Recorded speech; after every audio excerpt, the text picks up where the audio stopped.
Hi everyone! I'm so glad you could join us today. I'm excited to share a recent cooking adventure with you and hear what the rest of the girls have to say. So, I recently encountered an interesting challenge while preparing a dish that really requires sea salt. I was making a rosemary and garlic focaccia for a family picnic, which is a crowd pleaser with its crispy crust and fragrant herbs. Sea salt is essential for this recipe because it brings out the flavors and adds a delightful crunch. Sea salt is harvested from evaporated seawater and tends to have larger crystals compared to regular table salt. In California, where I live, sea salt is quite popular. It's used in various dishes like roasted vegetables, seafood, and even sprinkled over cookies to add a unique touch. It's a favorite because of its mineral content and subtle flavor that enhances the taste of many dishes. When I discovered I was out of sea salt right before the picnic, I knew I needed to get creative. Instead of simply using table salt, I combined fleur de sel and smoked sea salt. Fleur de sel, with its delicate flaky texture, added an elegant touch to the focaccia, while the smoked sea salt introduced a smoky depth that complemented the rosemary and garlic beautifully. This approach not only salvaged my dish, but also created a new flavor profile that everyone loved. It turned out to be a fantastic culinary experiment, proving that a little creativity can go a long way in the kitchen. Sarah, your use of fleur de sel and smoked sea salt is truly inspiring. It's amazing how you turned a challenge into an opportunity to enhance your dish. I've faced similar moments where improvisation led to wonderful results. Your focaccia sounds absolutely mouth-watering. I'm so impressed by your inventive solution, Sarah. Combining fleur de sel and smoked sea salt sounds like a brilliant way to elevate the flavors. I've had my own share of kitchen improvisations that turned out to be delicious surprises. Your focaccia must have been a hit.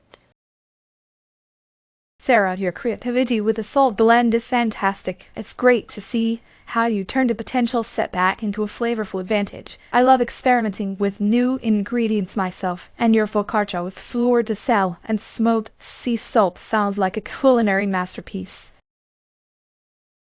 I agree with everyone, Sarah.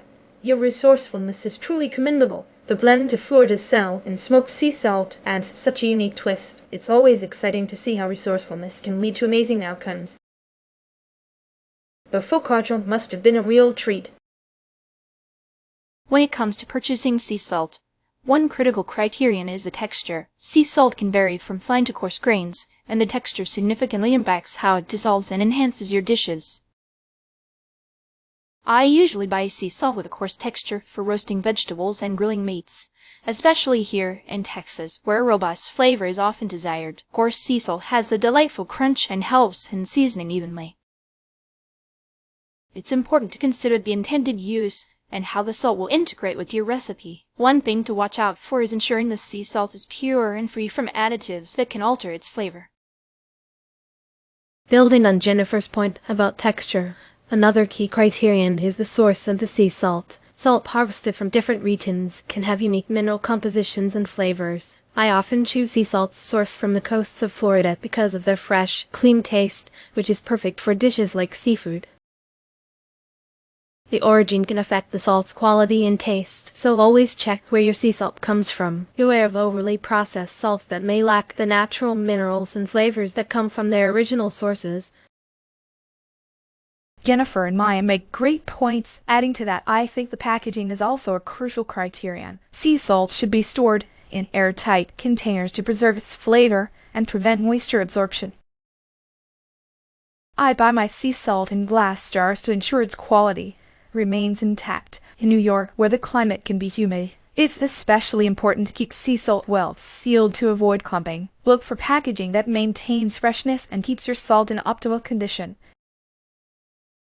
Watch out for packaging that isn't properly sealed or is made from cheap materials that could affect the salt's quality.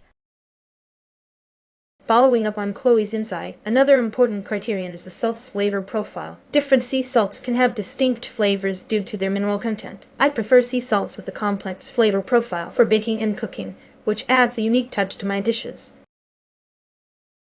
In Washington, the local sea salts often have subtle hints of the sea, which enhances the freshness of my recipes. Be cautious of sea salts that lack flavor or have an overly strong taste, as they can impact the final outcome of your dish.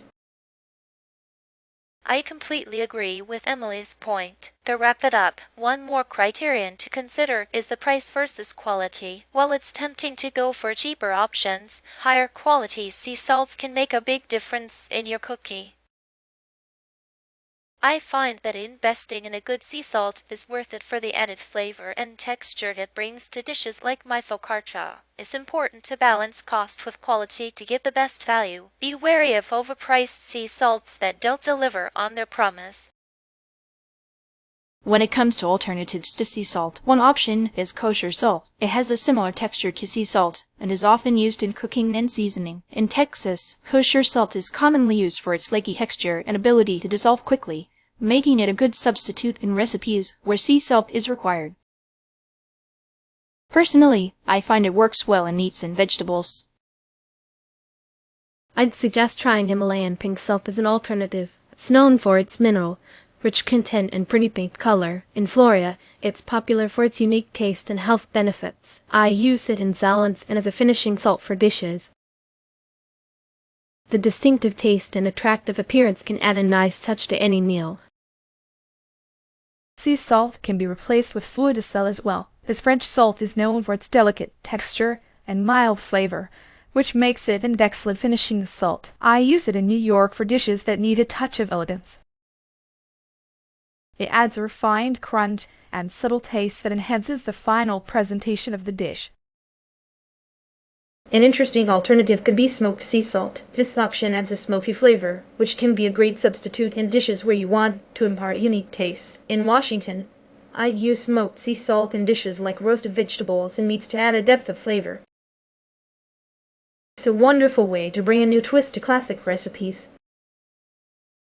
I found that using pink Himalayan salt can also be a great substitute for sea salt. Its mild flavor and mineral content make it a versatile alternative. In California, pink Himalayan salt is often used in place of sea salt for its health benefits and distinctive taste.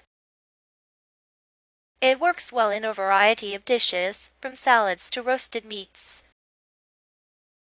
Thank you all for joining this insightful conversation about sea salt. To recap, I share my experience with the sea salt shortage while preparing the dish for a picnic. I explained the essential role of sea salt in recipes and how I creatively manage the shortage using alternative salts and herbs. Jennifer, Maya, Chloe, and Emily each shared their thoughts on my dish and provided their insights on selecting sea salt. We discussed key criteria for choosing sea salt, including texture, source, packaging, flavor, and cost, and explored various alternatives such as kosher salt, Himalayan pink salt, fleur de sel, and smoked sea salt. I appreciate everyone's valuable contributions and perspectives. It's been a wonderful discussion, and I hope our viewers found it as engaging and informative as I did. Thank you all for your input. Thank you all for tuning in and joining our conversation. I hope you found it as enjoyable and informative as we did. If you have any questions or want to share your own experiences with sea salt, feel free to leave a comment. Until next time, happy cooking and take care.